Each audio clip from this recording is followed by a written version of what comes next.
పాడుకుర్రు మొద్దు నిద్ర ఎంత మొత్తుకుంటే ఎంత మొరంటుకుంటే అమ్మా అయ్యని లేపకమ్మా ఈ పొద్దు అడవికి నేను వెళ్ళొస్తాగా.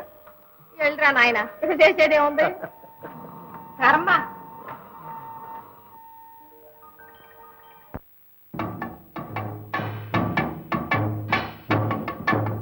ఏమిటి కళ్ళు చిరుతలాడుతున్నాయి, వైర్లు కమ్ముతున్నట్టుంది. ప్రభువులకు పెద్దతనం, పైగా ఎదురెండా. అవును ప్రభు.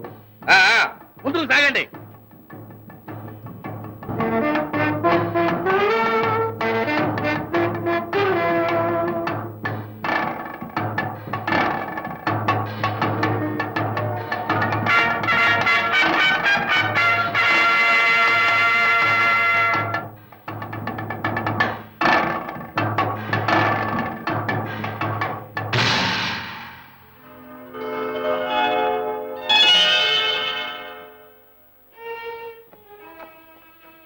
ప్రభువుల బాగుంది, చాలా బాగుంది.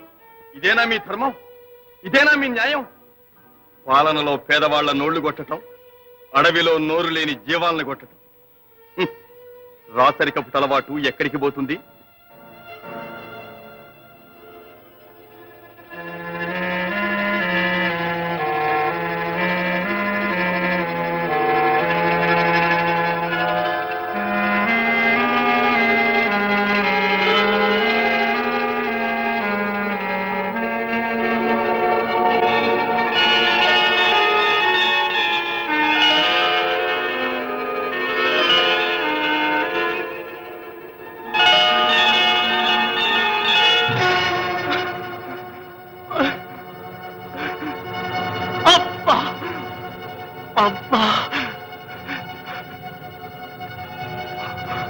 ఏమిటి కటిక చీకటి, పట్టపగలే కటిక చీకటి.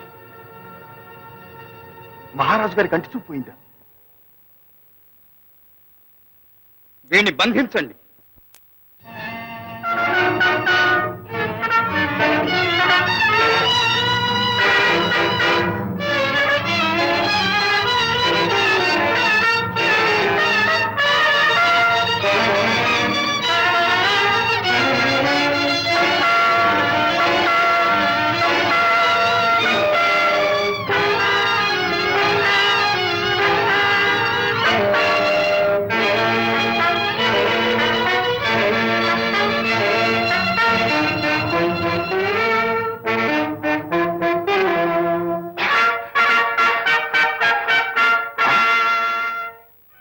ఉన్నట్టుండి మహారాజు గారి కంటి చూపు ఎందుకు పోయింది? నన్ను ఎందుకు బంధించాలి? నేనే నేరం చేశాను. దుష్టబుద్ధి. ప్రభువులకు చూపు పోవడం చూచిన తత్తరపాట్లు నోరు జారి నేరం ఎదురైన వాడి మీద వేశాను. కానీ అన్న తరువాత నాకు అనుమానంగానే ఉంది. ఆ సాహసి పెద్దరాణి బిడ్డ. అసంభవం ప్రభు. తమ ఆజ్ఞ తప్పటమే.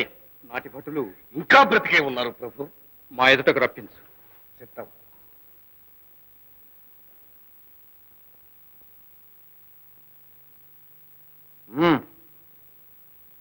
నిజం చెప్పండి. ఆనాడు మీకు అప్పగించిన రాకుమారుణ్ణి ఏం చేశారు?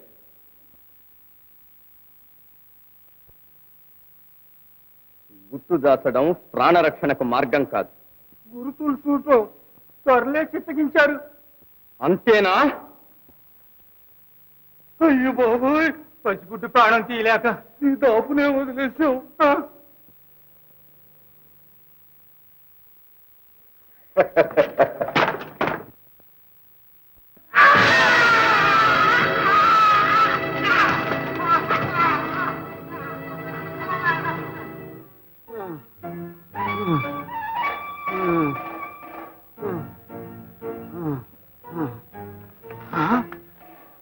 మంత్రయ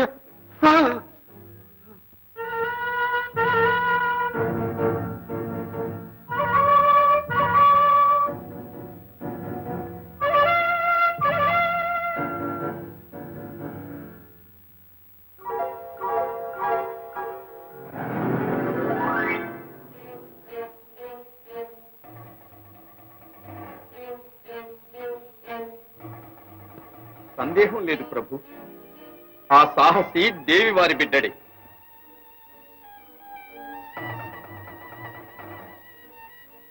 కన్న తండ్రి కళ్ళు పోగొట్టే నష్టజాతకుణ్ణి నాడే కడతీర్చమంటే కాదన్నారు ప్రభువులు.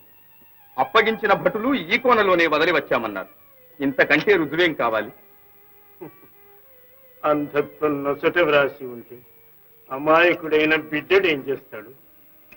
అధికారం ఉన్నది గనక అమానుషంగా పసికందుగానే కన్న తల్లికి దూరం చేశాడు.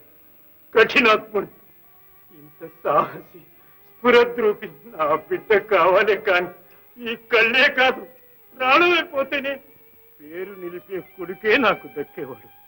మహారాజా, సేనాని సేనాని ఏడి బిడ్డడేడి, ఎక్కడున్నాడు? వచ్చావా నాయన? నీవెవరు? నీ తల్లిదండ్రులెవరు? ఎక్కడున్నారు? చెప్పు చెప్పు నాయనా. మెరుపులా మాయమై మళ్ళీ కనిపించలేదు ప్రభు. సేనాని, ప్రభువులకు చూపుతో పాటు మనస్సు కూడా వికలమైంది. ఈ రాత్రికే రాసనగర్ చేరాలి. బలగాలు వెంటనే తరలించండి.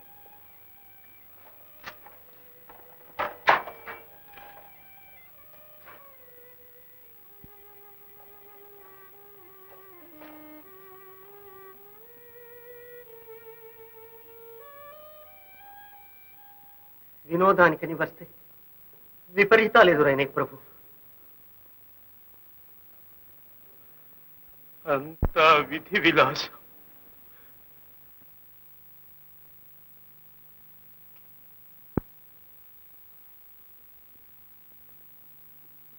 ఎత్తుడు బతుక్కి కత్తులెందుకు కటార్లెందుకు మంగళ మల్లేసుకుంటే తరి వెళ్ళిపోద్దురా మొగడ అంటే నా కొండే ఆడున్నాడా నువ్వు వెళ్ళొచ్చావా? సాలే సంబడం. పొద్దుతో పోయిన చిన్నయ్య ఎంత పొద్దు అయినా ఇంటికి జారలేదని నేను ఎడుతుంటే మధ్య నీ సడుగుడేంది అంట. నీకు దొరికినాయి గనక అన్ని నీ బుద్ధులే. నా కడుపు నుట్టినోడైతేగా నా బుద్ధి రావటానికి. వచ్చినవా చిన్నయ్యా? అయ్యా, మీ అయ్య చేత చిన్న మాట అనిపించడానికి కాకపోతే ఇంత పొద్దు అయ్యేదాకా ఏం చేస్తున్నట్టు ఎంతని కంటూ వచ్చేసి కూకోను. దా ఓ ముద్దు తిందు గందా. ముద్దకేం గాని ముందు నా తల్లిదండ్రులు ఎవరో చెప్పండి. అదండి నా కొండ మడిసంత మడిసి నేను తిరుగుగలగల ఇది ఎదచే ఉంటే అమ్మా బాబు వారంటావేంద్ర ఇయ్యాడు మాకు. చాలే సంబడం. ఆకల మీద వచ్చిన అయితో సత్య సత్యదేనా? దా అయ్యా, ముందు ముద్దు తిను. నేను మీ బిడ్డనేనా? దైవసాక్షిగా చెప్పండి. కన్నవారెవరైనా కడుపులో పెట్టుకు పెంచిన మీరే నాకు తల్లిదండ్రులు. నిజం చెప్పారా? నింద తొలగించుకుంటా. లేదా కళంకితమైన జీవితాన్ని కత్తికి బలిపెట్టడం కన్నా గత్యంతరం లేదు. కొంచెం సాలరా కొడక అంటే కచ్చే కావాలయ్యా అని నా కుర్తికి మీరు తీసుకొచ్చావు. ఇప్పుడు ఏం చేసేదిరా నా కొండ? కొండంత ఆశతో కొడుకు అని సాక్కుంటే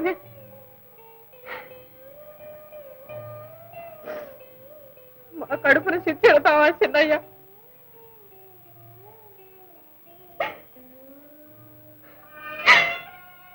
నీ చేత దుమ్మయ్య రాత మాకు లేకుండా చేస్తావా? అమ్మా,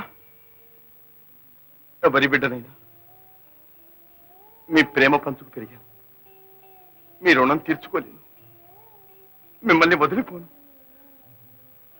అయ్యా, ఉన్నది నువ్వైనా చెప్పయ్యా. అయ్యా, అమ్మా, తల్లి మనసు వెన్నలాంటిది. కొడుకు కన్నీరు చూచైనా కరుగదా అమ్మా? నిజం దాచి నన్ను నిందల పాలు చేస్తావా? నీ పాదాలంటే పెడుతున్నాను. నా మీదొట్టు. నిజం చెప్పమ్మా. ఇంత దూరం వచ్చాక దాచేం లాభం? నా నోరాటం లేదు. నువ్వే చెప్పయ్యా. సిక్కుచి పడ్డదా నా కొండ? అయ్యో, నువ్వు ఊరు బిడ్డ దేవుడి కనుక మందర మల్లేసిపోతుంటే కోన మలుపులో కోనగా నా చేతికి చిక్కు.